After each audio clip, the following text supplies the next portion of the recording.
Hey, Ivy, I was going through a book of cunning folk spells the other day, and I found one for how to magically hide cash from a surgeon. Apparently, you tape it to their kids. Tape it to their children. God. That's a really mean joke, actually. You promised a bad joke, and you delivered. Perfect. Wonderful. So, what can you do? I'm sorry to any surgeons listening, but if you are a surgeon, try to see your kids a bit more. That's all I'm saying. Hello, everybody. Welcome to What Magic Is This? A podcast about magic, the occult, the esoteric, the paranormal, the supernatural, and the weird. My name is Douglas Batchelor. As we are getting back to regular podcasting after the month of the beast, I wanted to talk about something that is a bit more personal and broad than just some specific magical topic. This episode will not be unlike my mental health episode or perhaps my episode about self-transformation. Today, we will be discussing something which literally affects all of us, each and every one of us. And I will be discussing it today with a very special guest who has recently released a personal grimoire, which alternately had me in tears, as well as had me fist pumping the air. She is a project management professional, a witch, a tarot reader, and more than anything, a teacher. Specializing in risk management and agile magic, I am joined today by none other than Ivy Bromius. Ivy, how are you? I'm fabulous. Thank you so much for inviting me on the show. I have to say, Aleister Crowley's a hard one to follow up, so I appreciate you having me on. So this, I don't know about that. I don't know if you listened to my last episode. I kind of trashed the guy a little bit. I don't know if I have him down for the count, but he definitely hit the canvas a little bit, at least in the What Magic Is This world. We'll see what happens. Thank you so much for being here, Ivy. I have you on the show today to talk about something which, as humans, should be always of importance. We're going to be talking today about healing, medicine, and magic. So a lot of stuff, really broad topic we're talking about here. Now, I don't have a ton of notes for this specific episode. Frankly, after 3 episodes of Aleister Crowley, I'm rather tired of notes and writing. So Ivy and I will just have another conversation, and hopefully we touch on some rather interesting areas because Ivy has so much to share. And before we get started here, as is customary, whenever this kind of thing is talked about, we have to do a bit of disclaimers. So first of all, on my side, I'm not a doctor. I literally only have a nurse in a family. That's an aunt. I also myself, I only have a high school diploma, and that is as much education as I have as far as institutional education. I barely got that high school diploma, but any and all of my opinions are mine and mine alone. Take that for what it's worth. Ivy, how about yourself? Yeah, equally not a doctor and not playing a doctor on TV, as the joke goes. Yeah, none of this is medical advice. It's a really good legal disclaimer, but in fact, it's not really medical advice. It's magical advice for medicine. You see what we did there? We ran around that potential pitfall. But the truth is, I'm not a medical person. I'm a patient. And that's a very different place to start from when you want to talk about, what medicine is and how magic intersects with medicine. 100%. Wonderful. So yes, the disclaimers are out there. All words are of our own, and take them for what they are worth. That's about all we can do. So Ivy, you recently released the Cancer Grimoire, a personal book of magic, which I'm sure you didn't want to have to write, but by God's, I'm glad that you did. Could you tell us a little bit about this journey which led you to write this book? Yeah. So, lockdown, March 2020, right? The year that everyone wishes didn't happen. I doubly kind of was not really happy with because I was having some kind of weird medical issues, and by the early part of July had been diagnosed with cancer. And so I had a fortunately pretty treatable form of cancer, but cancer nonetheless. And so I went through a course of treatment that involved chemotherapy and then surgery and then radiation. And now I am officially cancer-free. So this is great news. Yay, happy ending. Thanks for having me on the show. No, I'm just kidding. But when I got diagnosed, right, as kind of a practicing magician and a witch, it was really important to me to sort of approach the process of treatment magically. And after having gone through kind of the whole process took, just almost close to a year, right, to do that. I realized that it had been magically a very interesting journey. And so I wrote this book, this grimoire, about that process. And it's truly like an actual grimoire. Like it's Yes. one magician's working notes on a particular form of magic, which I had never seen before, Right. including a spirit list of the chemo spirits that I engaged with during chemotherapy. And I just felt really strongly called to write it because I had not only had I gone through this process of healing, but man, everybody, if you haven't ever had it yourself, don't. I recommend not getting cancer. For the record, I recommend against having cancer, but Right. I feel like everybody knows somebody who's had it or is having it, or I mean, it's kind of a plague of our society. And so I felt kind of called to put together all this great stuff, not just that, like the great stuff I did, but the great stuff that was done on my behalf. And I'm very, very fortunate to have this very strong kind of global community of magicians who stepped up for me with intentions and healing. And I really thank all of you, everyone at Rune Soup. I love you guys. Thank you all. Blessings upon your household. I pray for all of my Rune Soup friends and all of my other friends who did all this good work for me. And it made a difference. It really does help. And so between all of that, I had to put it out there. And so I wrote this kind of little book. Right. And it's completely free and will always be free. And it's being released as under a Creative Commons license. So download it, take it, add your own spirits, add your own rituals, tell me about them. I'd love to hear about them and add them back, share it widely. Let's get some magical healing out there for people going through this. Absolutely. What's wonderful is that grimoires are like my bread and butter as far as my own personal praxis is concerned these days. And it truly is, as you say, it truly is a grimoire. You're looking at one person's perspective and workbook as to how magic was worked effectively. In this case, you are cancer-free right now. So it is really an amazing document. But Ivy, I have to ask, what was your relationship towards medicine and health before last year and your journey? Did you have a relatively healthy childhood? Like what? Yeah, I consider myself a pretty healthy person, and I was, I'm a bit of the 98-pound weakling on the beach with the book, but I consider myself in pretty good shape. I didn't smoke, not since I was 18 and everyone smoked, right? But like I didn't really smoke, didn't really drink. I tried to eat well.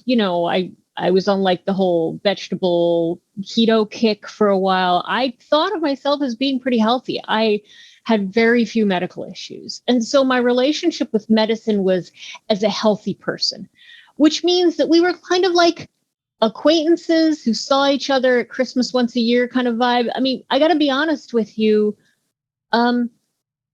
Medicine is in some ways like Western official materialist medicine is in some ways the best if you're not actually sick. Right.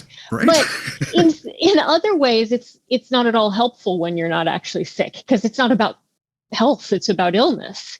Right. So I hadn't really ever engaged much, I mean, I'd have a checkup and it was all fine and everything was always fine. And so imagine my surprise to discover that I had a tumor and that I had cancer. And one of the weird processes I went through was this sort of idea that, well, there must be some reason for this. Like I'm kind of a control freak, being a project manager. That's kind of the nature of the gig.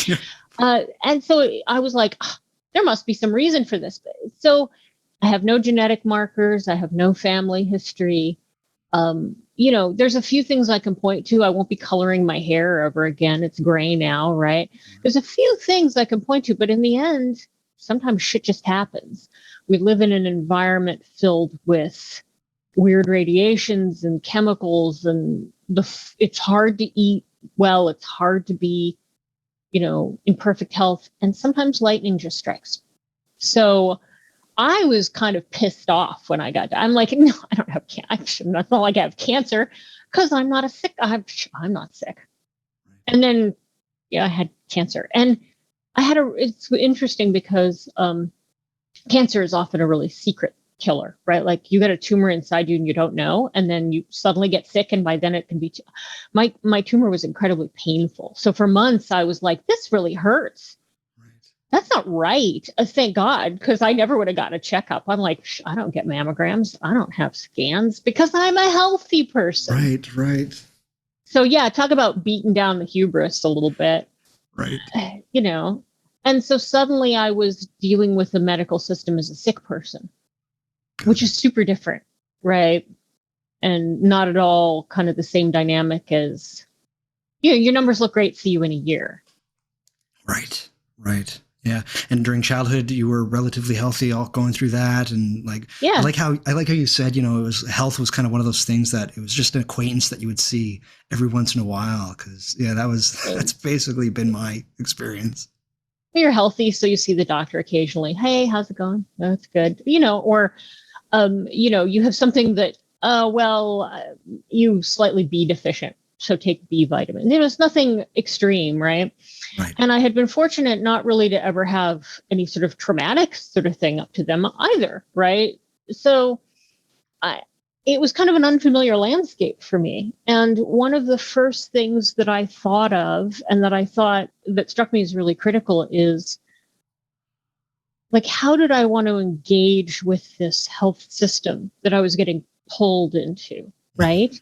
And there's different ways of doing it. Some people could choose not to engage, right? You could decide that you're going to have like a completely different approach. That said, if you have an extremely painful and aggressive tumor, it like doubled in size in the 6 weeks between my like initial scan and follow-up MRI. Shit. That's a hard call. And the truth is, you can't tell anyone else what they should do.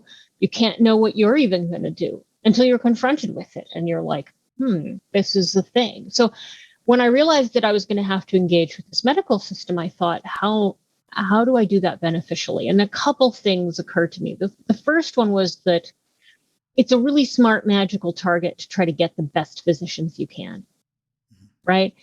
Best in this case obviously means that they're good at what they particularly do, but also that they're not completely narrow in terms of what they think is allowable, right? And then two, just that they like you and that they want you to be well. I know that sounds strange, but I don't want doctors who don't like me, who don't care if I'm ill. I want doctors who want me to be healed too, because if you're a magical person, that makes a huge difference. 100%. At the very beginning of the Cancer Grimoire, you say that magic and prayer can help you. So let's delve into this a little bit more, because we've been talking a lot about health and not a ton about magic. But how did magic help you? How did prayer help you with this whole process?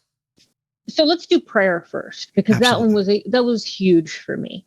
Almost some of the first people I told were like Gordon and kind of the Rune Soup folks. I mean, that sounds crazy, but at the time I didn't have a lot of data. I didn't know what to tell, obviously my immediate family knew, but I didn't know what to tell my work. I didn't know what to tell like my extended family. I didn't have any data yet, but I knew that I had this diagnosis. I didn't even know what it was yet. They're like, hey, you got cancer, but I'm not paid enough to tell you anything about it. So you have to wait. Like for me, it was like 11 long days to see the actual oncologist who tells you the news, right? The regular doctor's like, so that's cancerous. So we'll set you up with the person who gets paid enough to talk to you about it. So in those 11 days, the first people I thought of were kind of magical people. Everyone immediately stepped up and started doing intentions and prayers for me. And it was hugely beneficial. Also, I started thinking about kind of magical targets, things like making sure that I had good doctors, right? That seemed like a really obvious thing to do work for, trying to identify kind of, the right people, the right direction. It's really hard, right? It really knocks you kind of on your ass, right? You're not ready for this. It's kind of crazy. And then I did a lot of working during the process, right? So at first I had a lot of other people just kind of stepping up and praying for me. And then I was doing these weird kind of spirit engagement workings through the thing. So for the chemo, there was actually these, I don't know how else to put this. Chemo drugs are active spirits. They're like Grimoire spirits, not friendly angels. They're like poisons that can kill and heal you at the same time. This is some intense work. And so when I was in chemo, I started engaging with them as spirits, and it was hugely helpful for me. Yeah. And then work around the surgery to make sure that that was well and successful. So it's just this kind of whole process. And of course, the whole process, it took months and months, right? Right. Yeah. The praying, was that a part of your magic before this whole process? Were you an active prayer? Had you seen, you seem like the kind of person that would probably have like already looked at something like Elizabeth Targ's work. You seem like somebody who'd want to see like, there's actually something here. But was praying something that you did even before you got ill? Yeah, I would say that I didn't maybe as much pray. I definitely invoked, and I worked with all kinds of deities and spirits. And I very much have a kind of a PGM, Orphic hymn kind of focus, right? So I'm much more witchy pagan than I am Christian. Certain saints I like, that's awesome. But generally it's much more about like engaging relationally with these kind of like Greek and Roman deities and these spirits and daemones and kind of like that kind of stuff. So that was almost my angle. And I did a lot of work, just a lot of practice in that area, which is great. And it helped me when I got there. But if you'd have told me that I would find myself praying what I like to call the Mariolator's Rosary, the Rosary to Mary, during my chemo sessions in the infusion center, I would have been floored by that. Yeah. So this really opened up some really new areas for me as a practitioner as well, which is just super fascinating, right? The things I learned from it. So it wasn't completely foreign to me, but again, it was kind of the most powerful thing, I think.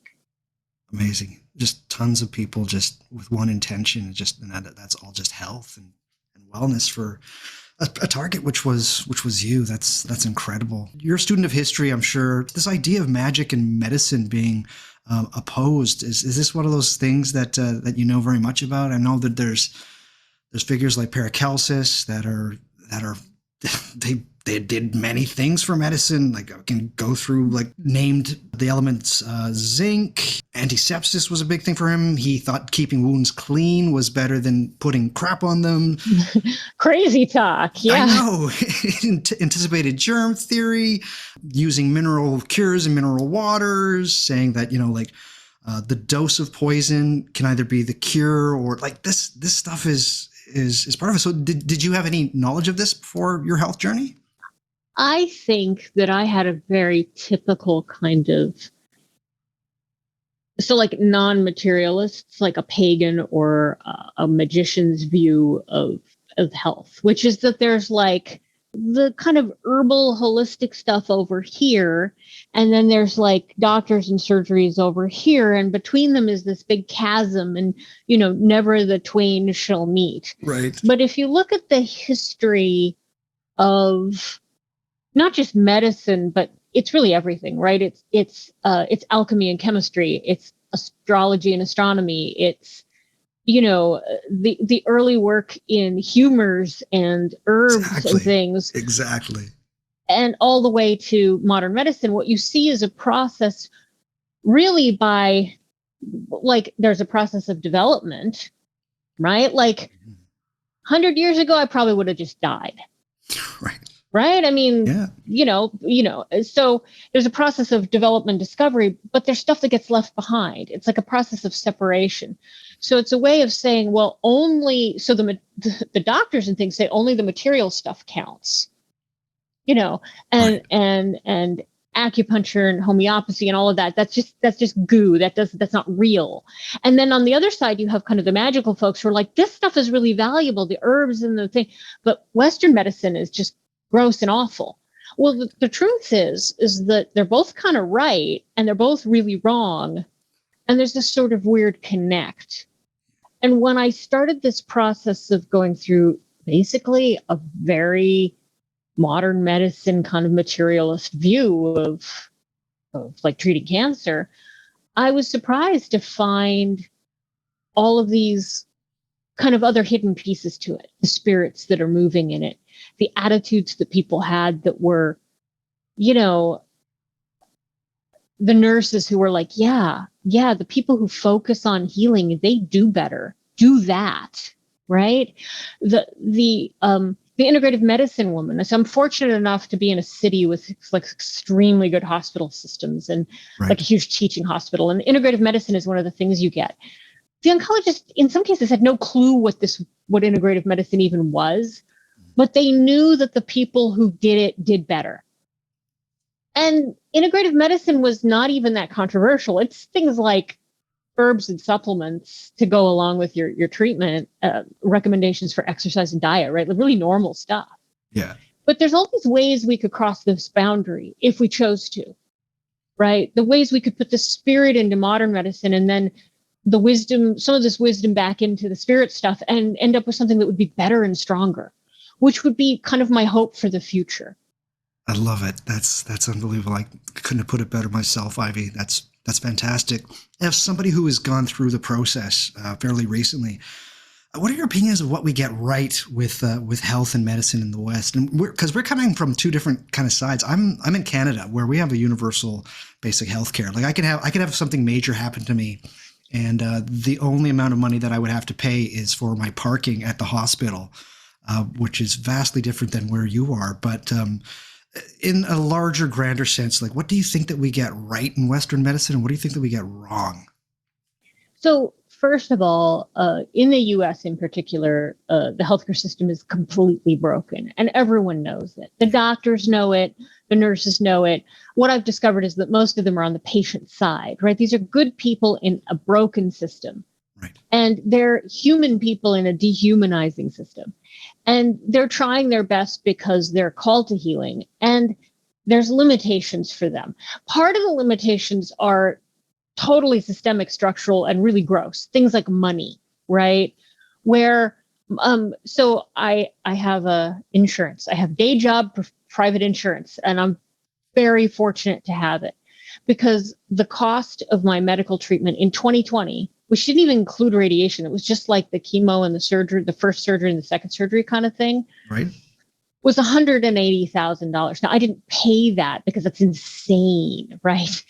But medicine costs routinely break people, break families, put them into bankruptcy here in the United States. So I really want to be like super, super clear that that's really broken and incredibly wrong. And in a lot of cases, people turn to non-Western medicine modalities because they just can't afford what's on offer here, right? So up above, north is a border, it's very different. In most first world democracies, it's very different, but here it's incredibly broken. Not that we're at this point either maybe the first world or a democracy in the United States. So, hey, but truthfully, that part of it is really broken. And I don't want to, minimize that. Right. But in addition, it's Western medicine is about illness. It's about being sick and ill and the fight and the war against illness. And only the very tiniest corners of it really can even begin to embrace kind of a more holistic, more health, more preventative model. A really great example of this, it's not even in the Grimoire because it only just happened. I just had a series of appointments this summer, got my scans, totally clear. I am now officially a survivor of cancer. That was really kind of nice. I mean, know it, but then you go in and they're like, you're officially. And I had this final meeting with the medical oncologist. This is the chemo guy. Right. And he started talking with me a little bit. And then at one point he said, so are you getting much exercise? And I said, I'm doing this and I'm doing this other thing. And he's like, that's really good because, exercise is as helpful for keeping cancer away as chemo. And I'm just like, now you tell me. I mean, I mean, this is for him a stunning admission Right. of that there's more there, right? So we have people doing their best in a really messed up system, and as a patient, you get sucked into that system, and you really need to. It's hard because you're the sick person, and that's where having a community of people to help is really valuable because you need support, Mhm. and you because you're busy being the patient and also being like ill, you know. Right. Right. But it's really important to sort of approach it proactively and to sort of say, here's how I'm approaching this.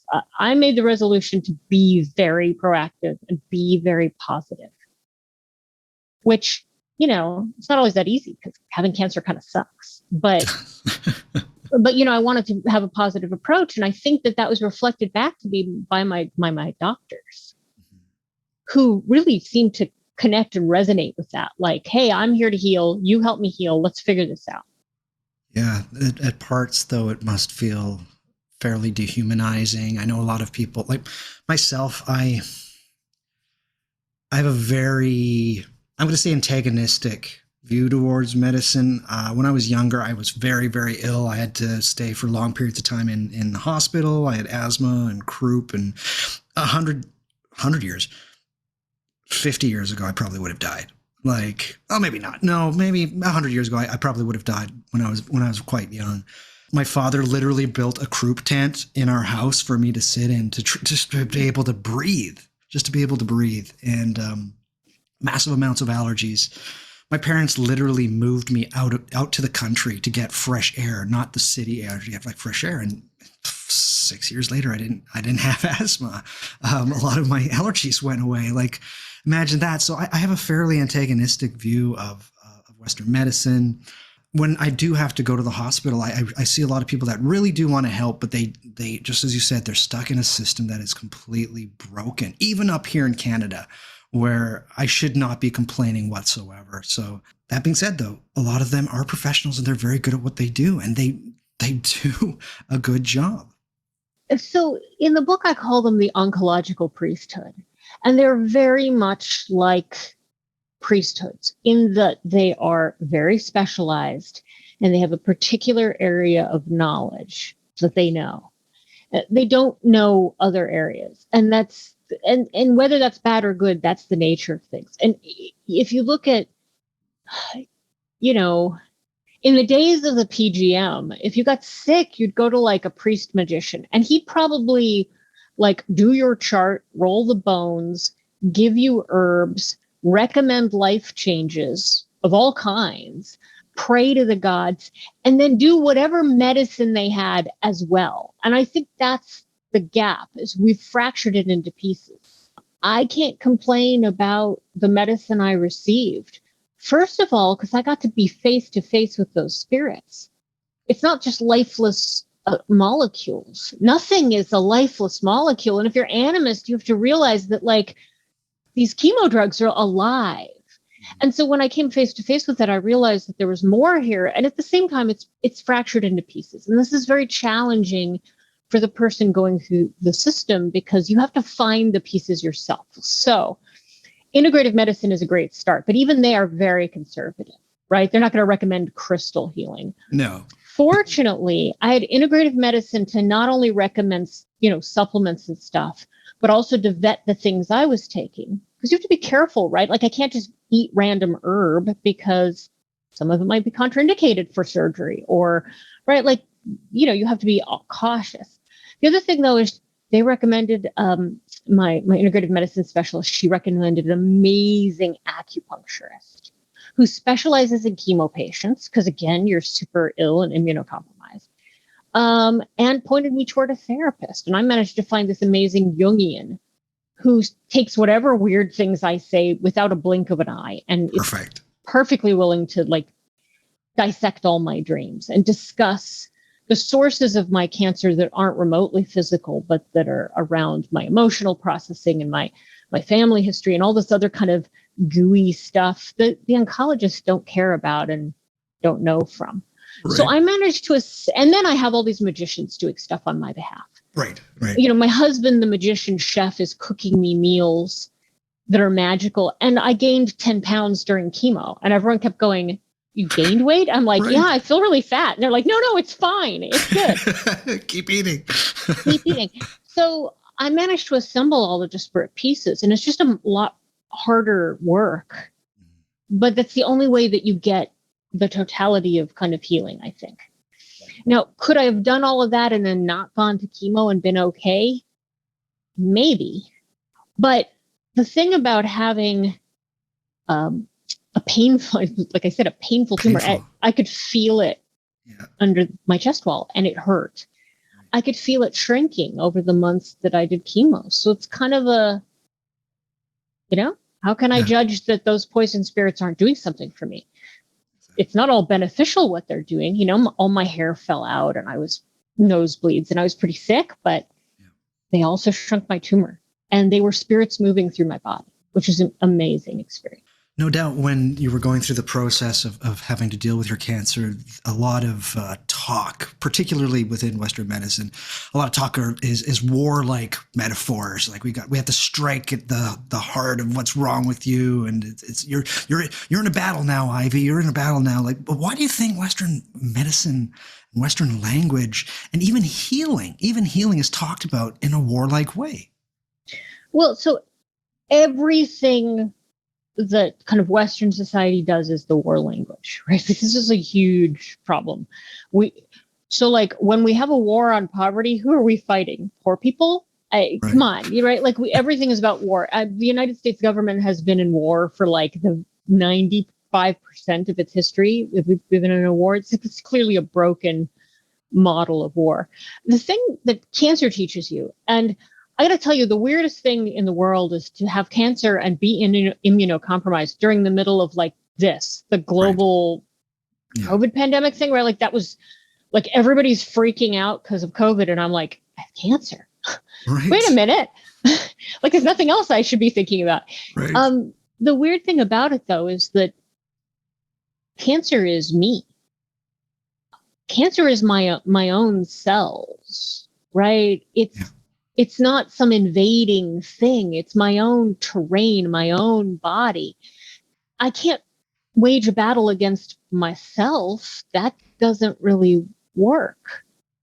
And so that's what really brought kind of when I started thinking about kind of the war language and the fighting against language, I realized that it wasn't going to remotely work for this, because that tumor was still me. It was a harmful part of me. It wasn't a helpful part of me, but it's still a part of me. And then when at the end of it, when they cut it out, it was like the sacrifice of myself to health. So everything we do in our culture is around this fighting and war language. And I think it's really harmful. And I still fall into it because language patterns, they're incredibly hard to change. But I have really worked hard to try to at least begin to see it. And once you see it, you can't unsee it, and it's everywhere. So yeah, all of medicine is about illness and fighting illness. And it doesn't have to be that way. Obviously, we're, if you turn it around to healing and fostering a better state, then everything switches. So when I was thinking about my own immune system, right? So people have been thinking a lot about their immune systems in the past year and a half, right? A lot of talk about immunity and immune systems and chemicals that give you immunity. And if you heal from a disease, it gives you immunity. What is immunity? The really weird thing about that is that when you go for chemo, every single time you go, which for me was weekly, bi-weekly at first and then weekly for a long time. So it's like I was there every week. They take your blood and they check your immunity, your white and red cell counts. Because if it drops low enough, they can't do chemo anymore. Right. So there's this incentive to keep it up so that you can take the healing spirits, but the healing spirits are what's dropping it. It's this really weird model. Yeah. So I could see where my immunity was, and I could see where it dropped. And it made something that's been kind of the subject of a lot of talk and rhetoric and narrative. It made it very concrete for me. I have a system within me that protects me. I have parts of me that are hurting other parts of me. how do I become more whole? And how do I foster my immune system, and how do I heal myself so that a part of me isn't harming the other part of me? And that filters down through everything from therapy down, like the actual, psychology, down to the physical part of healing. Not just to the physical, but to the language you use. Fairly early on in your healing, Ivy, did you decide, like, I don't need these warlike metaphors anymore? I'm not going to let them in. Was that something that occurred? Yeah, I think I moved through. It's probably some sort of 5 stages of grief thing that you do, right? Like I was really, I mean, like, you get very shell shocked when you get a diagnosis, and then, but I was really pissed off. Like, I was really pissed. I was unhappy. I'm like, this is not right. I am not signing up for this. No. And yeah, that didn't work. And then, so when I was angry, I was feeling more that I'm fighting this and I'm winning against this. But then not long into it,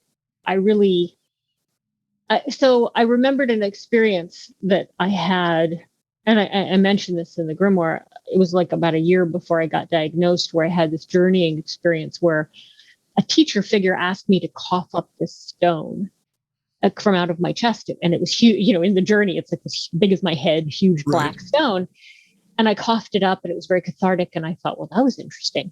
And then a year later, I have an actual, cancer stone in me, right? So I was reminded, though, of that. And I thought to myself, cancer is something that is going on inside me. How can I fight myself? That seems like a very, like, from a magical theory point of view, a very wrong way to approach it. And so I started to shift my thinking about it, like, early on. And then I got less pissed off. I mean, I still wasn't thrilled to have cancer. It was unfun, not recommended. But I was less pissed off, and that allowed me to be more, again, kind of more positive about things. And the irony for me, and I want to be, I think, really clear about this. I've tried to be really clear in the grimoire and when I talk to people about it. Some people don't get better. They get cancer, and they don't come back from that initiation. They take that turning and they go on. Cancer kills plenty of people, and sometimes that's what's going to happen. And no amount of prayer or magic is going to, because that's the path that person is going to take. It's still helpful to have prayer and magic. It's still helpful to be positive and proactive, even if the end result is that you don't survive and you go on to do the next thing on your, to-do list of incarnations or whatever it is that you think you go on to, right? Yeah. It's still useful. So I think it worked. I mean, I think it made things a lot better for me. I think it was instrumental in my healing, but it's good stuff regardless. Right. Let's talk about this kind of stuff for a little bit. I grew up in a household where my mother, I don't even know if she listens to my podcast. She might every once in a while, but she was into homeopathy. So she was 100% somebody who used homeopathy. But I remember very vividly, I would have symptoms. I would go to my mother. My mother would have this book. She would roll through the book, and she had this like kit. She had a whole kit. And she'd match my symptoms to what to take, give me what, and it worked. It really worked. Could be placebo. I don't really know what it is. Jury's still out. Homeopathy hasn't gone away. But what do you think about alternative treatments and alternative medicine? Are there things that you think that are valid, as you say, like that you think it really, really helped? Do you think that there's things that we should be cautious of? Well, so how do I want to approach this? Prohibition never works, right? All making something bad, wrong, untouchable does is keep knowledge of it from getting out, and then nobody really knows what the truth is. And we're in a society right now where we're in like a post-truth society. Nobody knows what the fuck's going on. Seriously, we're all just kind of struggling to figure out what's real. Right. And it feels really off balance and weird sometimes, right? But the truth is that when you're a magical person, you can begin to see, again, as I went through this process, I began to see that it's this continuum of things. I had folks send me healing waters from streams where they live. And I use those healing waters for healing purposes. Now, are healing waters what my oncologist thinks is a great idea? Is it on the, do they have research on the healing waters? No, they don't. That doesn't mean they're not healing. So homeopathy is a really great example of this, where it clearly works. There's tons of evidence that it works. Mm-hmm. I had when my son was a baby and had teething pain, the doctor was like, go get these Highland teething tablets. They work great. They're homeopathic. Yeah. So technically they're nothing, and yet they worked great, right? That's not the placebo effect, because we're talking infant, right? Like infant doesn't know, unless you're giving the infant what they used to give, like creme de menthe. Right. Alcohol. Oh, that's baby's sleeping now. That's right. Rub it on their little gums. The whiskey. Yeah, the whiskey works. That's right. Dr. So-and-so's opiate drops for babies. Right. I mean, seriously, if homeopathy is nothing, then how does the baby do? It doesn't matter. Right.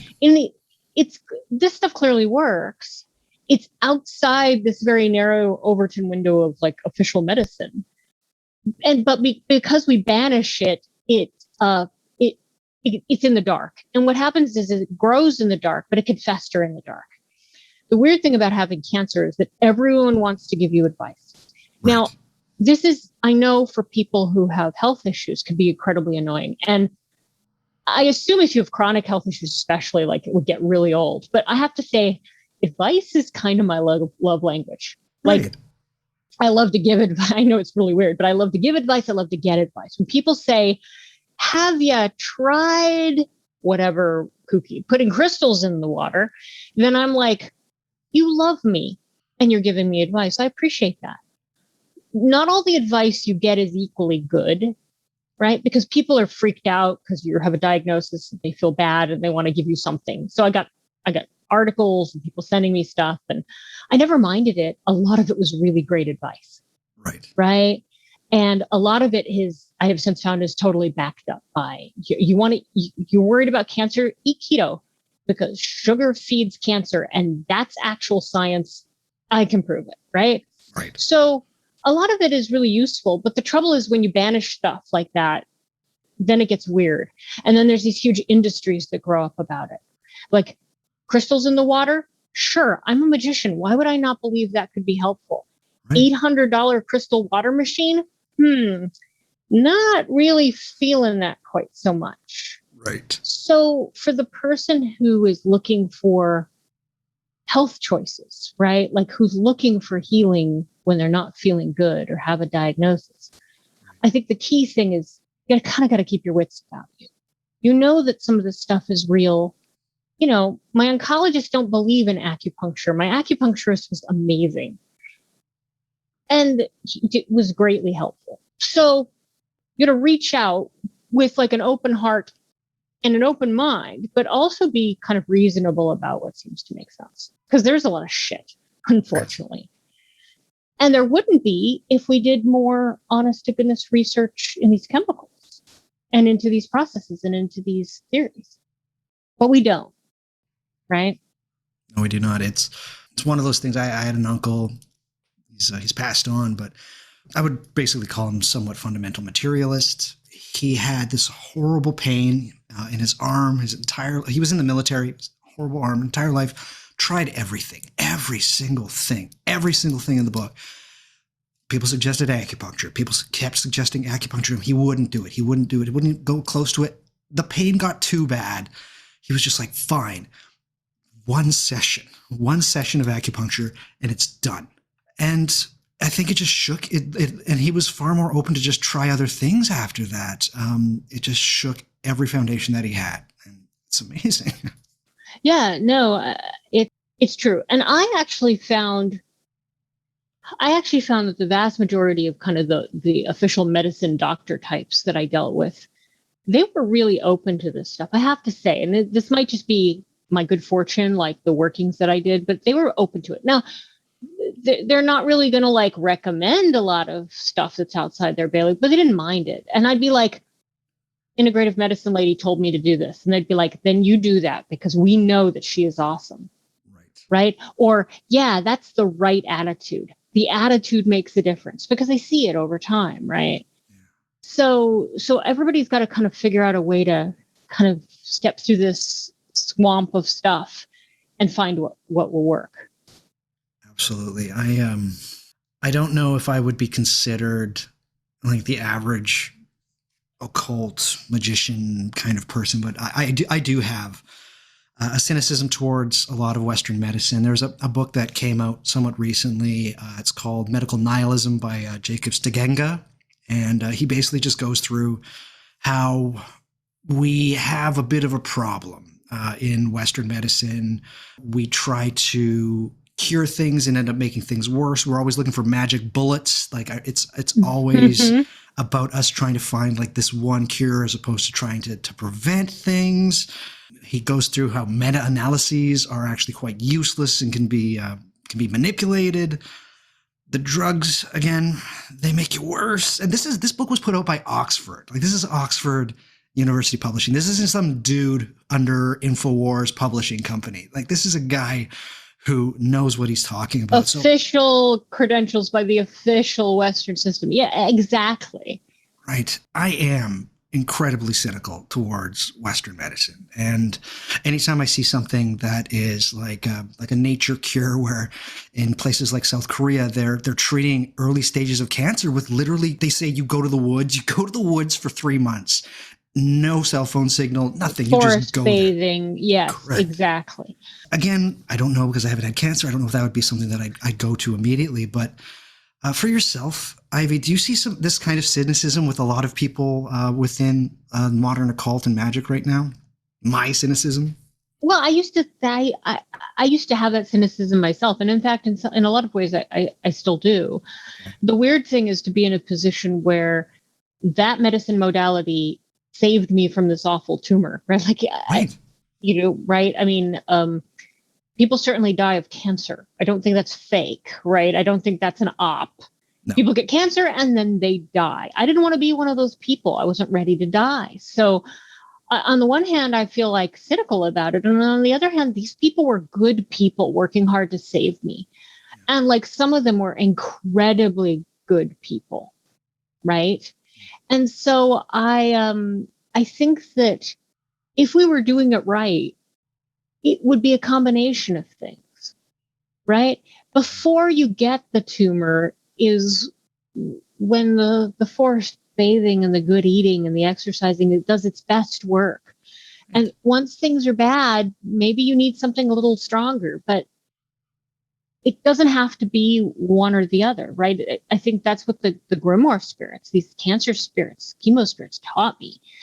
I mean, and I didn't expect that. I wasn't like, well, these must be spirits. No, I was like, oh, I have to go to chemo and they're going to put poison in me. Yuck. And yet I found there was all this church-like ritual and all this context around it. And then when I went and had the process, I met these spirits. It was not what I expected, right?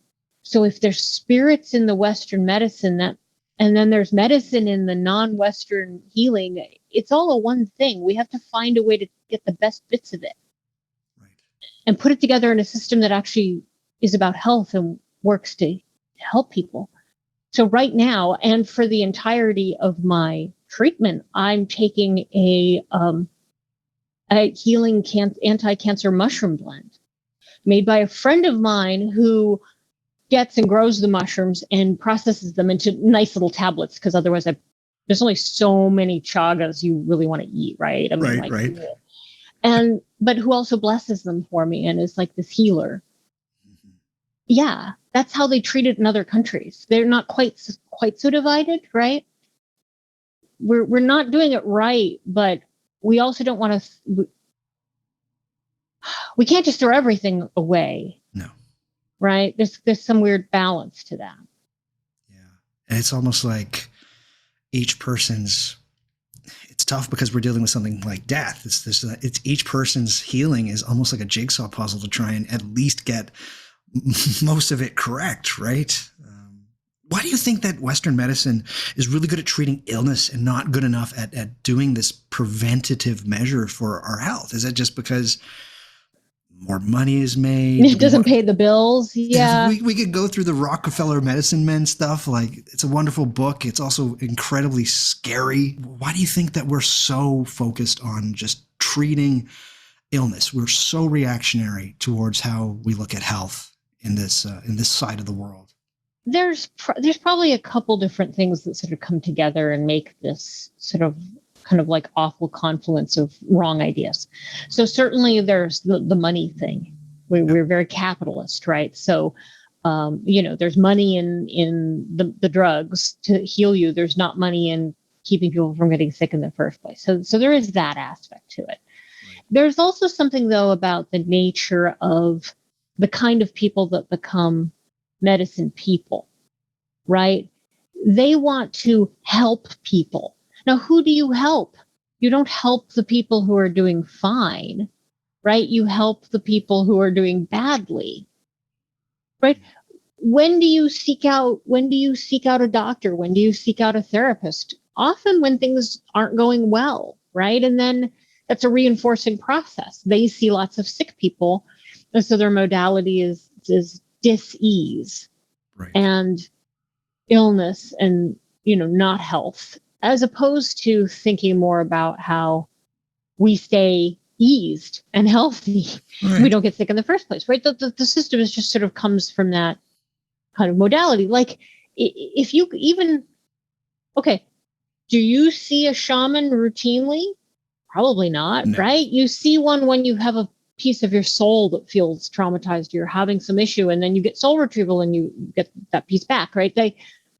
That's the same problem. The shaman sees lots of people who have a lot going wrong. Yeah.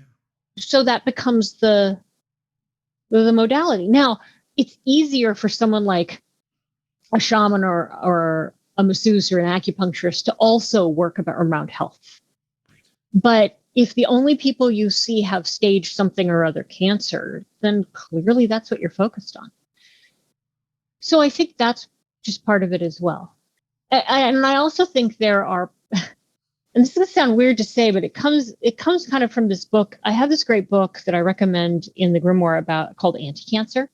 Yeah. And it's perfect for all your materialist friends, by the way, because it's this actual doctor who got a brain tumor and started researching how to keep from having the brain tumor come back. And eventually it killed him, but he lasted 20 years longer than they thought he would.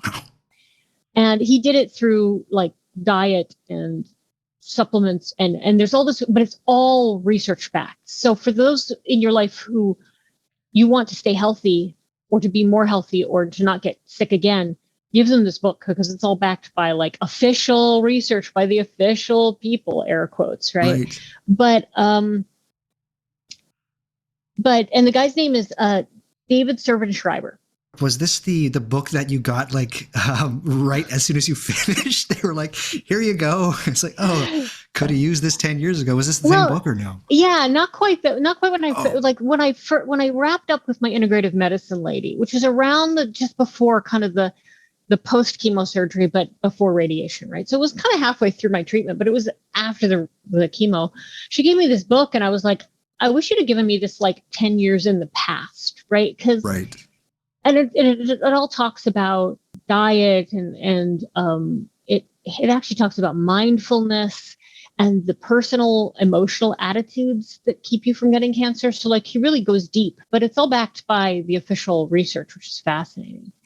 But one of the things he doesn't say it outright, but one of the things that was clear for me reading the book is that a lot of the reason we discount stuff is because we're racist colonialists. Okay. I know that sounds really harsh, but, a lot of people in a lot of other countries have these amazing medicine modalities, right? And then when their doctors go, hey, turmeric, the Western doctors are kind of like, yeah, curry, yeah, whatever. Right over, yeah.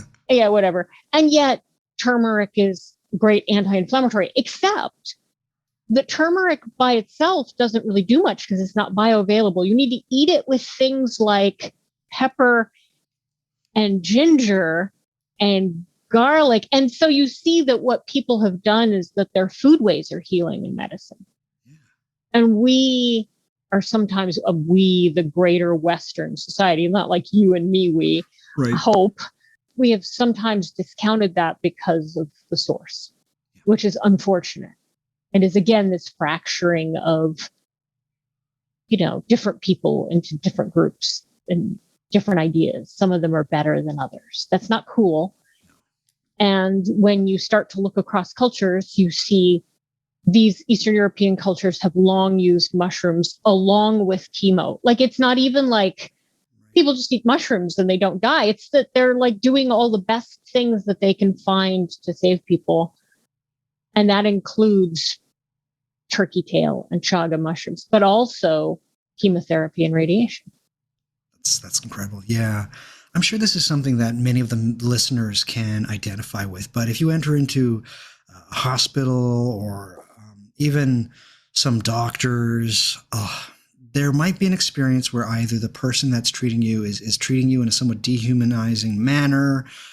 People feel really uncomfortable going to, I know myself, like I'd rather be stranded in Antarctica on a ski-doo without any gasoline than go to a hospital. Like I really dislike hospitals.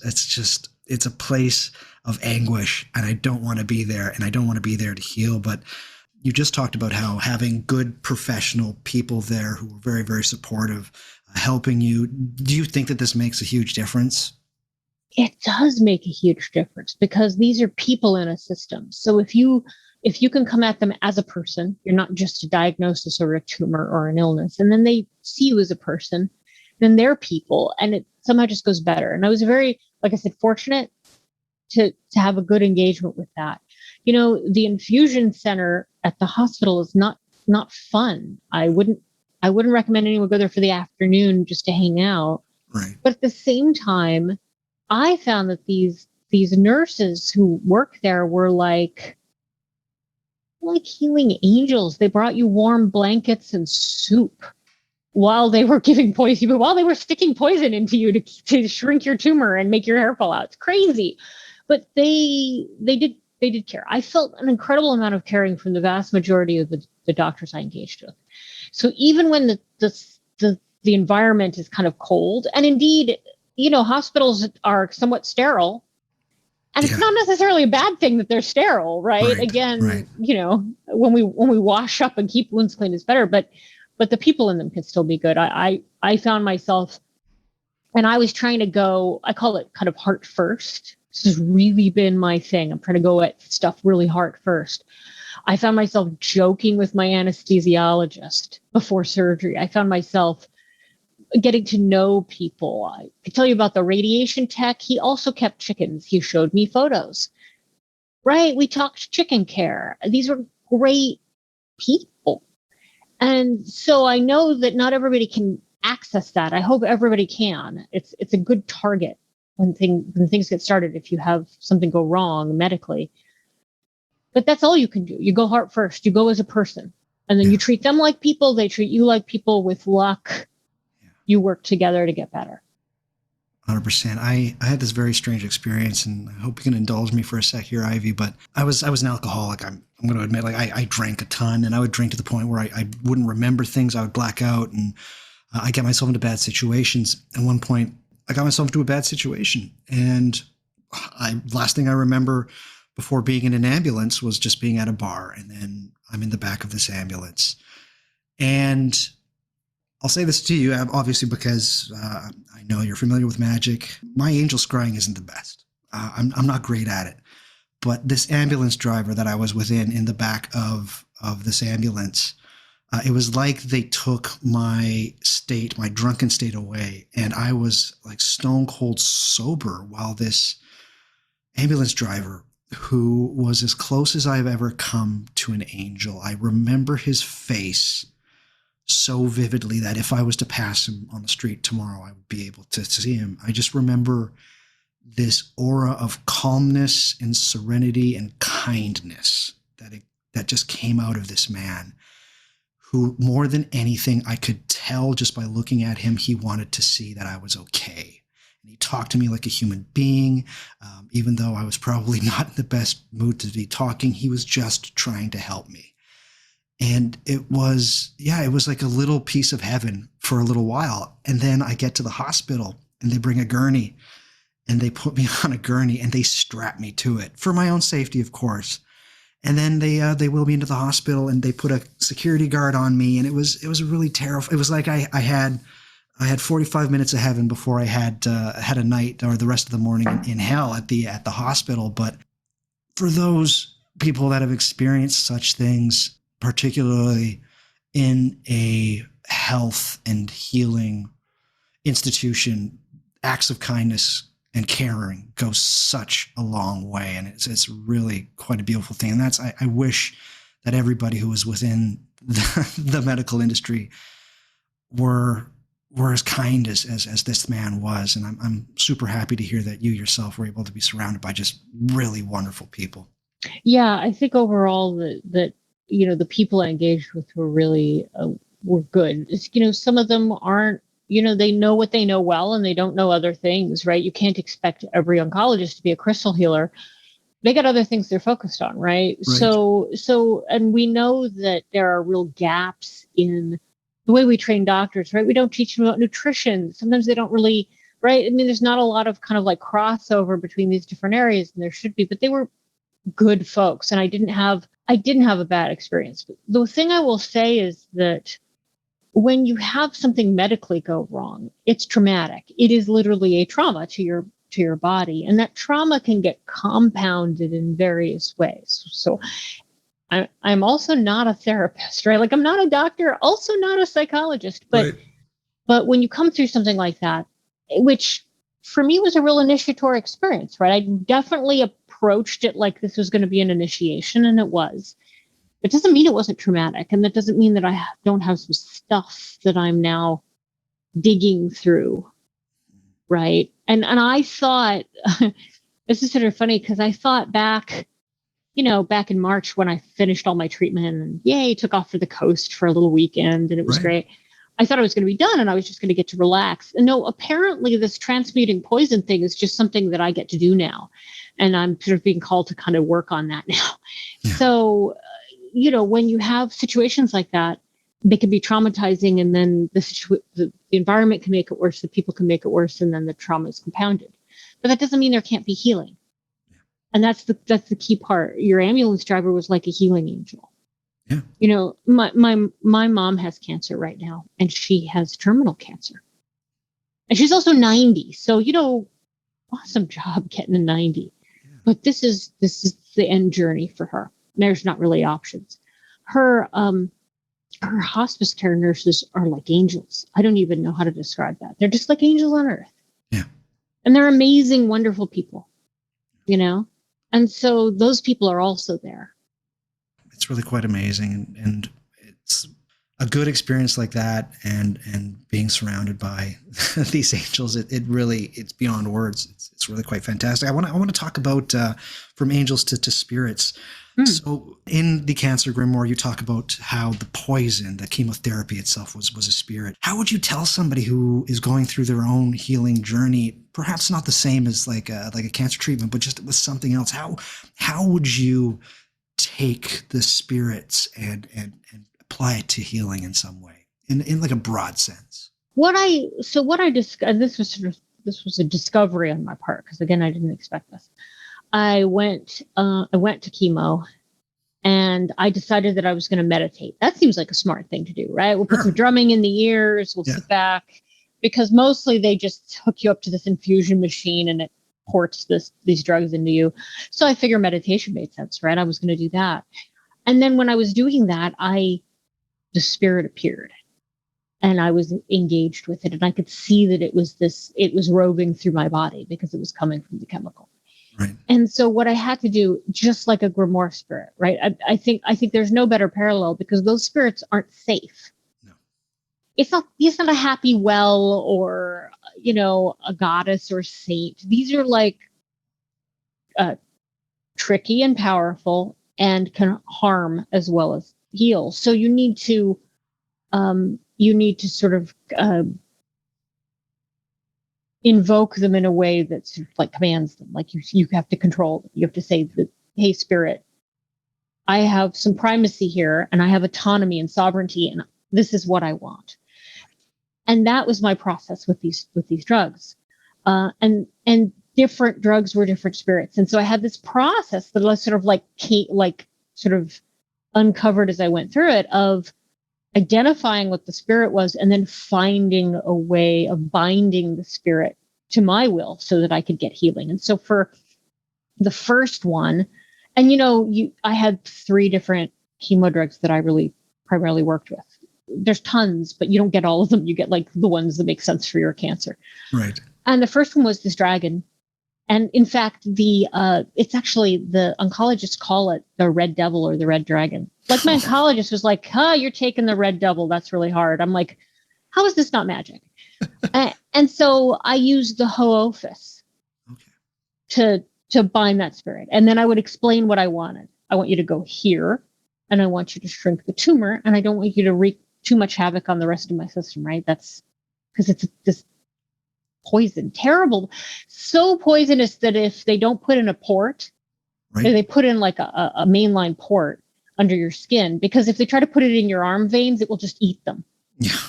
So toxic that they have to put on special clothing before they'll whip out the chemo drugs and give them to you, because they will burn. Right. That's nuts. That's crazy. Right? That's just nutty. And it's barbaric. And right? It's going in my body. And it's going in my body. So I better have some sort of like feel for this thing and kind of get some sort of control over it. And so, and that was the process. I tried to meditate on what it was. When I identified an in, then I would work on some kind of prayer right. And then later, after this was all done, I did some research on some of these drugs and found that there's all these really weird syncs and parallels. The red dragon was discovered outside a French castle next to a monastery in the soil. It's a soil microbe. It's also a dye. It literally turns your skin kind of orange and you pee bright red, and it's bizarre. I mean, it's a dye. You can dye stuff with it. And that's the red dragon. The one of the other drugs I did that I found was under the command of Mary, Empress of Hell. And that's where I was doing the rosary, right, to Mary. That was originally mustard gas. Oh, man. Which they discovered during the war could somehow deal with leukemia, and became chemically transformed into these cancer drugs. So there's all these weird things. So what I would say is, if you go into a process of medicine with kind of to open yourself to it possibly being magical or spiritual, and then see what comes to you. Right. And I'm hoping that if somebody else is getting these chemo drugs that I got, which breast cancer is hugely common, right? These are not uncommon or weird or rare drugs. Use those techniques. And then if you have different chemo spirits you're working with, put them back into the grimoire, send them to me. I'll put them back out to everybody else. And we'll eventually create a spirit list of these medicines that are so harsh and poisonous, and also can kill off a tumor. That's incredible. I love it, Ivy. So you go through, I think, four spirits in the Cancer Grimoire. Correct me if I'm wrong. Four of them. So there's 3 that I bound. I had a 4th one they gave me once or twice, and I couldn't bind it, and I couldn't cope with it. Like physically it was, and they were like, this is optional. You don't have to do this. And I'm like, I think I can't. Okay. Do this. Like it took me down really bad. And so there's obviously more of these out there. There's lots of different variants. Like the drug that comes from mustard gas, there's a bunch of different sort of variants of that are used for different things. And I didn't look any of that up because I didn't want to know too much about them beforehand, because I didn't want to know what they were going to do to me. Right. That's something that I want everybody to grab the Cancer Grimoire and look at the nocebo effect, because Ivy talks about it in such a wonderful way, and it's really quite mind-blowing. I have to ask, though, it's something that we hear not just within the Western occult tradition, whatever the hell that is, but the power of positive thinking. As somebody who had a group of people praying for you, I'm assuming you went into everything besides, the steps of grief that you were angry, but I assume that you met it head on with a positive spirit. Can you attest to the power of positive thinking in your healing? Well, yeah, but I understand positive thinking a little differently than I did. And I think Okay. that's kind of key, because positive thinking gets a very kind of like, it kind of has a sort of fluffy, smarmy, sort of new agey reputation where you're like, if you just don't think negative thoughts, nothing bad will happen to you. Right. Guess what? I got cancer. That's something bad. I didn't think I was thinking negative thoughts, and yet here I was, right? So, but what I discovered though is that when you're positive, when you're being positive because you are taking the joy you can get, feeling grateful for the things that are going on, and also acknowledging that it's not always a great situation. That's kind of the real power. It's not about this Pollyanna attitude where la la la, nothing's really bad happening. Dude, I have cancer. Shit's really bad happening. So I found that by approaching it in that way and trying to take joy from it, from like my life, and engage with people positively, and in a whole, I'm here for my healing, you're here to help me heal. That's a very positive, proactive vibe. When I did that, it also allowed me to be sad about it and to cry about it and to feel like the less fun emotions about it. Whereas, and that's like some sort of magic trick. It's like truly magic, because it's positive, but it's not, oh, I can never be unhappy because, then I will die of cancer. That's the not illness. The illness sneaks back in if you frown. if I frown, if I have a, yeah. yeah. So I feel much more in touch with my emotions, which part of this process for me was a process of exploring the parts of myself that I hide from myself, right? I see it in my astrological chart. I see it in my body. I see it like I'm hiding parts of myself from myself. And so part of the process is opening myself up to that, going heart first, allowing myself to feel all the feelings, including the really good ones. And that's the trick, right? I could be sad about going through this because it's unfun. I certainly don't know how I'd have felt if my diagnosis was worse, right? I don't want to tell somebody else how to feel. Oh, just be positive. You'll be fine. You know what? Again, some people die of cancer. But what I discovered was that even when things were hard, my ability to come at it, to come at my life in a joyful, positive way was really, really powerful. And I came through that process with a ton of just feeling joyful and grateful and good, in addition to feeling sad and pretty physically ill sometimes, right? For sure. That's awesome, Ivy. I have to ask, because the audience is, I would hope, somewhat magically operant or magic curious about this kind of stuff. But do you think that there are better ways that a spiritual or magically operant person can think about health and medicine and healing? You mentioned animism, or you're an animist. Like, is there something that you think is more beneficial than just this idea of cells go bad, me take thing, me get better, I go off and have a Big Mac? Like, is there a better way of seeing stuff? Yeah. And I think that probably most of your audience is already a little attuned to this, right? Because they are magical folks, right? You can look around at the world and go,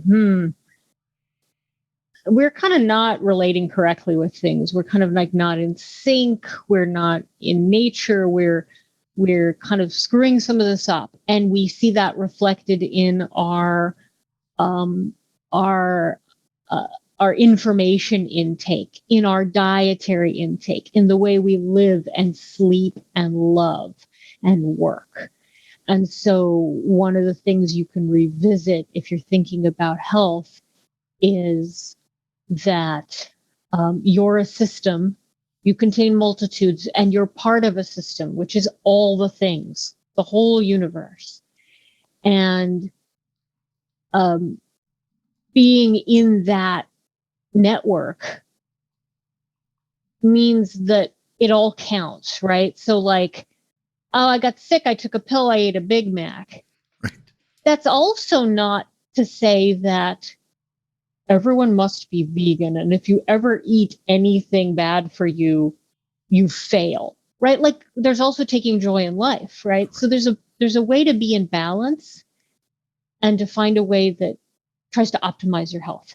I must say that not getting cancer in the first place is way the hell better than getting through cancer. I mean, I'm still, even though my risk is low, I'm still at higher risk of getting cancer again. And Right. I don't like that. So, if you take a look like at that book, Anti-Cancer, you're gonna be like, eat broccoli, sleep well, and meditate. Huh. That advice sounds familiar. Right. Get some exercise. That's like the big four. And it always has been, right? The big four. Right. So I think that being proactive, kind of taking sovereignty over your health is a really powerful thing. That's an especially interesting view to take now in kind of our current weird global health situation. Right. Be sovereign over your own healing and health. Yeah. Now, does that mean you'll never need help? You'll never get sick? No, nobody can guarantee that. Guess what? In the end, you're going to die, and so am I. All of us do. It's kind of what we do. Yep. So, but to like take command of it in whatever ways you can. And most of the important ways, they're fun. They're hard, but they're simple and cheap. Go for a walk, eat some kale. Yeah. Get a good night's sleep. Have great sex. Yes. And then have a good night's sleep and maybe sit in meditation for 10 minutes a day. And you're going to be way ahead of most people. Indeed. Love it. Yeah. I've always liked the idea of ecosystems. And I've shared this on my mental health episode. It's right now we're pretty sure that over 50% of what is in our body molecularly isn't ours. It's not our DNA. We are literally walking ecosystems, right? And that means there's responsibility to what you do. And you might not see them, but they are part of you, whether you like it or not. And you're a caretaker. You're a caretaker of this ecosystem. And what you put in your body, how you treat it, how you treat these things, they matter. Lot. And I think that that's one of those things where by diminishing it and just saying that these things are molecules or that you are just your brain is woefully insufficient right now. One of the really powerful things that you can do, and I've been doing more of this, is you sort of just talk to your body, communicate with the various pieces of it. So I was trying to communicate with the tumor, for example. Right.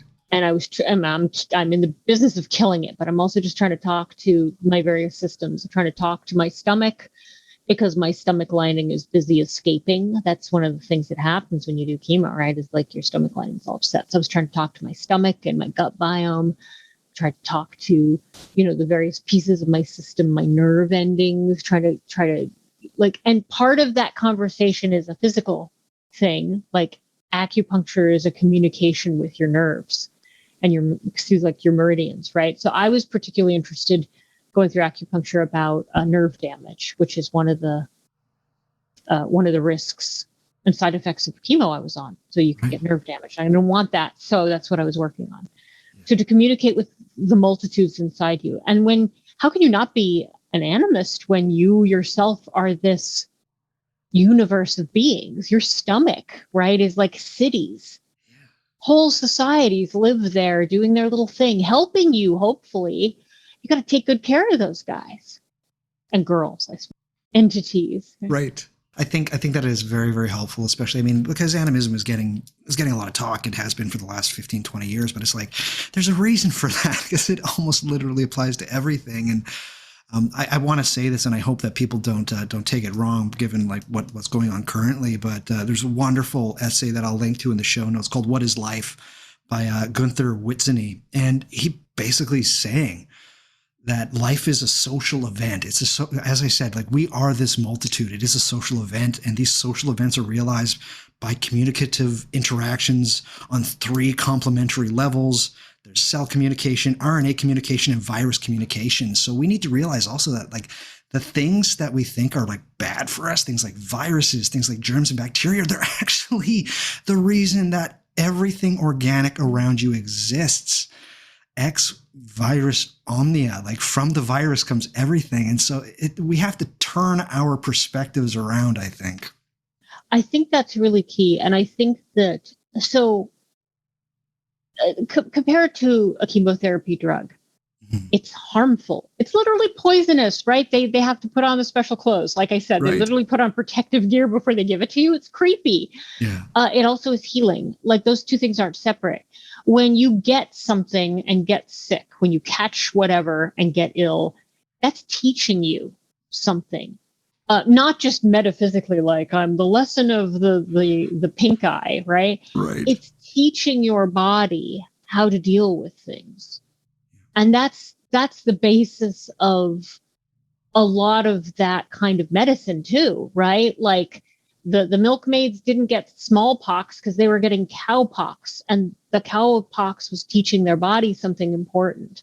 Right. And the environment we're in, it's because of the primacy of the dialogue right now, it's very, very clear that we've lost that mindset of all of these things are here to teach our bodies.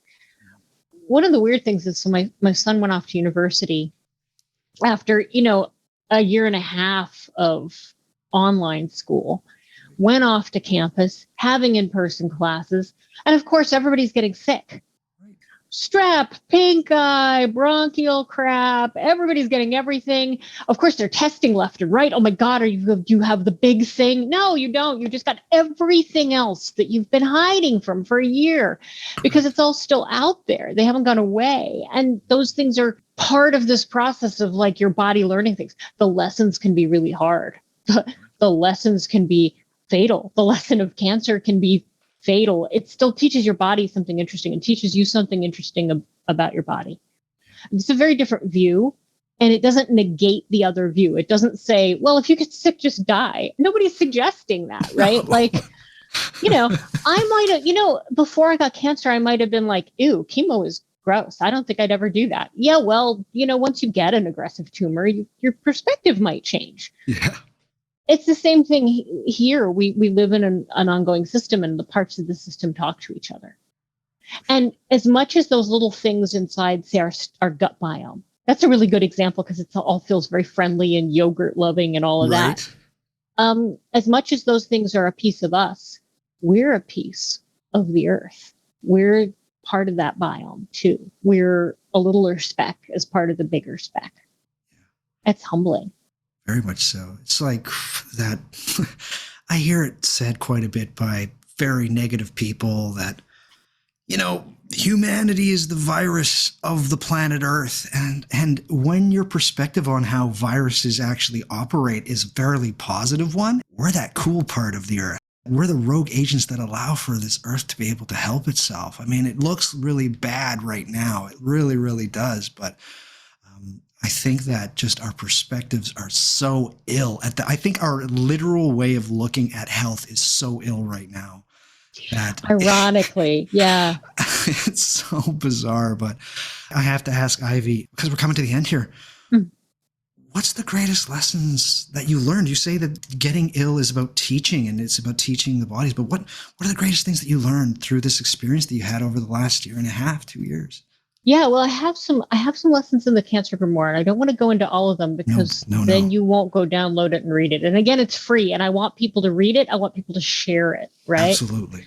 But I definitely learned about that power that community can bring.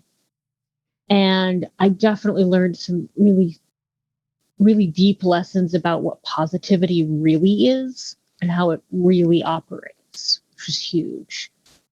And I found my perspective on kind of the interconnected relations between everything, that kind of holistic view. I have a feel for that now. Plus, of course, I've been a magician forever, and I know magic is real. But when they're literally injecting a spirit into you, like there's not a lot of metaphor there. I don't know how to put that. Like, we're not talking about like, and then I visualized with my active, dude, the stuff is red. They put it in you and suddenly there's a dragon in you and it's eating its way through your system. Right. Yikes. That's intense. So yeah, I learned some really critical lessons and I did some really interesting magic. My biggest hope is that that can go out in the world and help other people too. 100%. I love it. And I really want everybody to download this book, The Cancer Grimoire. As I said, it tears in the eyes. I love the last four little ideas there about how to live. I'm not going to give that away, but please, everybody, please download it. But I agree with Ivy. I think at this point we need to do the work ourselves.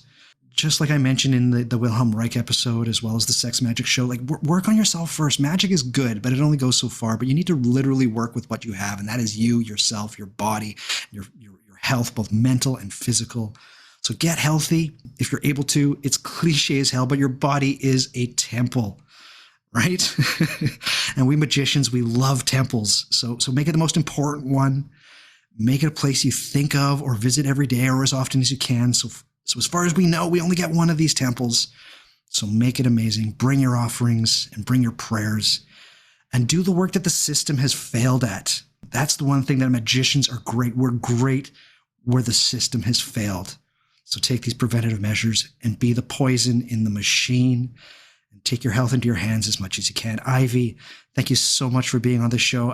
What's going on? You have Circle Thrice, which is your blog and your consulting. I'm thinking back to when I first discovered your work and you were talking about bullet journaling, and it was like one of the most amazing things that it really, really helped me. Tell me what's next? What's next for you? Are you still doing Circle Thrice? Everything's going fine there?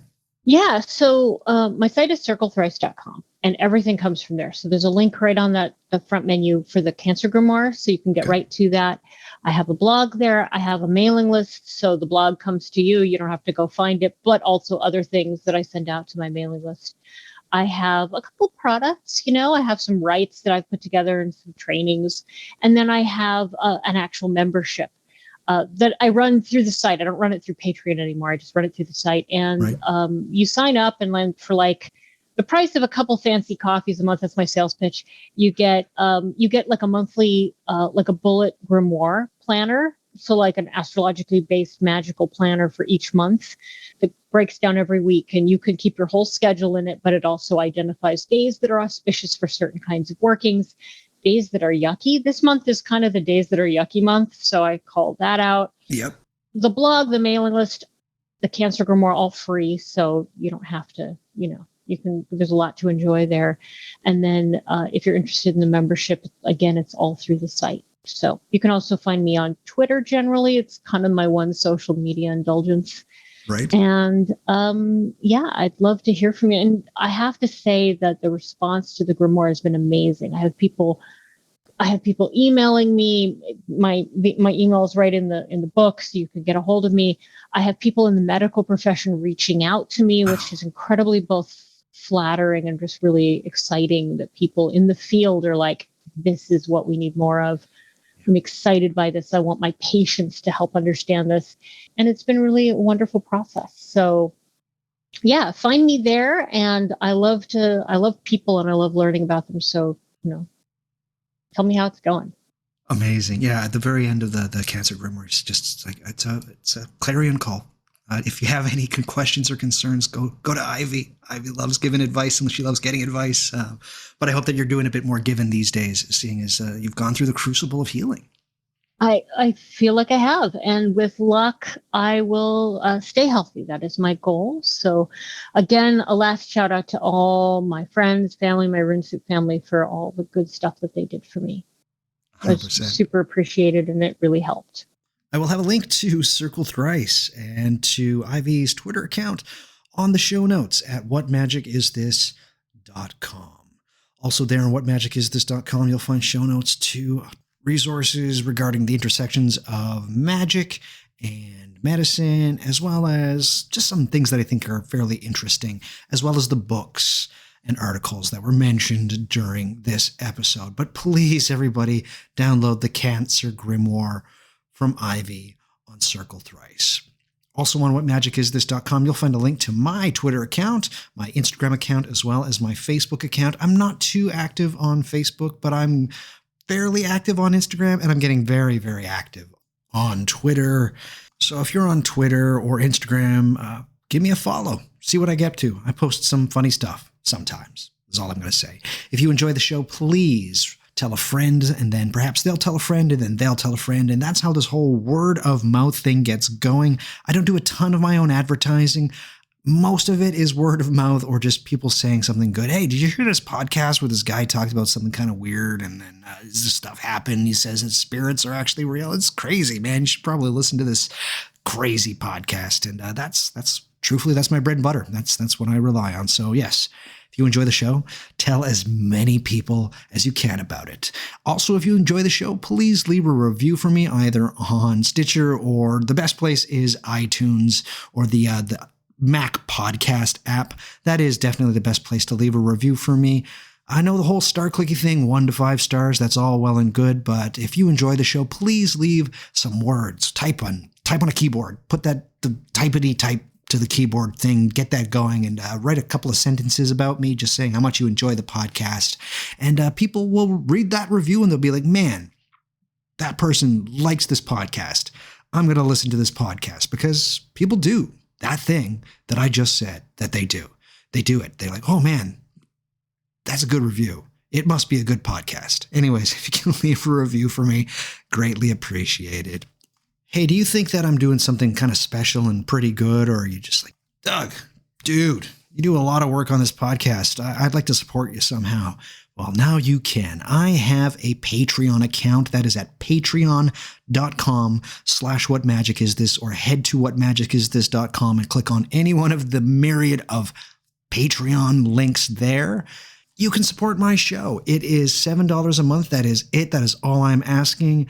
I don't have any tiers or anything like that. It's either support the show or not. I have a ton of exclusive things up there. I have videos on how to create ancestral altars or make your own incense and that kind of thing. I have full episodes. Those are full episodes, at least hour-long episodes on entities and gods and books and how I practice magic and Goetia and grimoires. It's amazing. I have to say, I love what I do with the main podcast. I love it. But the stuff that I really love, that is on Patreon. That is where I get to do all of my favorite things, and you get to know me a little bit better, and you get to see how I approach magic just that much more than the regular podcast. And truthfully, it's worth it. $7 a month. That's like a fancy drink. That's a pumpkin spice latte. I don't know if that is. I'm assuming it's expensive. I don't drink coffee, but I'm thinking coffee's probably pretty expensive these days, right? Anyways, $7 a month. That is all I am asking for. That's it. Patreon.com/whatmagicisthis. Hey, if you don't like the whole paying every month and you just want to throw me some cash, I have a PayPal me account. Just click on any one of the links on whatmagicisthis.com and you can donate $5 to $10 to $20 to $200,000 million trillion. That's the highest number I've ever said in any one of these episodes that you can donate to What Magic Is This. But any and all money that is donated through the PayPal goes right back into making this podcast work. I pay for hosting, both the website as well as the podcast hosting, to my internet connection, which is the very best because it has to be. It's expensive. Canada is like a gulag these days. For some reason, we are in the pockets of the telecommunications companies. They play the tune, we have to dance the jig, and my internet connection is incredibly expensive. So any and all money that you send to me via PayPal goes directly back into making and maintaining this wonderful podcast. But you don't get any of the wonderful, awesome content unless you sign up for the Patreon. That's really where I need you to be. I need Patreon subscribers to hear all of the awesome shit that I am making on Patreon. Let's say that you're not the most talkative type, but you still want to show your support for What Magic Is This? Guess what? You can. I have a merch store in which you can purchase the What Magic Is This logo or 6 other awesome designs to have on t-shirts, mugs, travel mugs, stickers, pins, notebooks. I mean, the notebooks look so awesome. Hoodies. There's so much stuff at the merch store. So yeah, you can wear your support of What Magic Is This, and it's the greatest thing ever. I just recently got a couple of t-shirts and some stickers. They arrived really, really quick and they're awesome. I was kind of scared as to how the quality would be because I started this new producer of t-shirts. The quality's great. It looks awesome. I'm actually wearing one of the shirts so much that one of my friends said I need to change my shirt because every time they see me, I'm wearing this shirt. That friend is a loser. We're no longer friends anymore. I got rid of him because he criticized my t-shirt. That's how fickle friendship is with me. Anyways, I'm just trying to say that if you want to support the show in another way by wearing your support, whatmagicisthis.com. Head to the menu, click on merchandise, and there you go. So much stuff, and it's all awesome. But all of these things, every single one of them is available on my website. That is whatmagicisthis.com. Ivy, I hope if I was to ask to come back on the show sometime in the future that you would. I've had a wonderful time today. Me too. Thank you so much for having me on. Perfect. That's the show, everybody. I hope that everybody learned something, or at least got some perspectives, because this is it. Like, as far as we know at this point, your body is your body, and how you heal and how you deal with it is of utmost importance. So take that for what it's worth. Again, just one guy's opinion, and definitely not a medical professional. But coming back to What Magic Is This, and we'll talk about more of this wonderful, strange, crazy, amazing stuff that we call magic and the occult. Until next time, I want you all to stay healthy, stay hopeful, and stay luminous. We will talk at you soon. Goodbye, everybody. Bye-bye.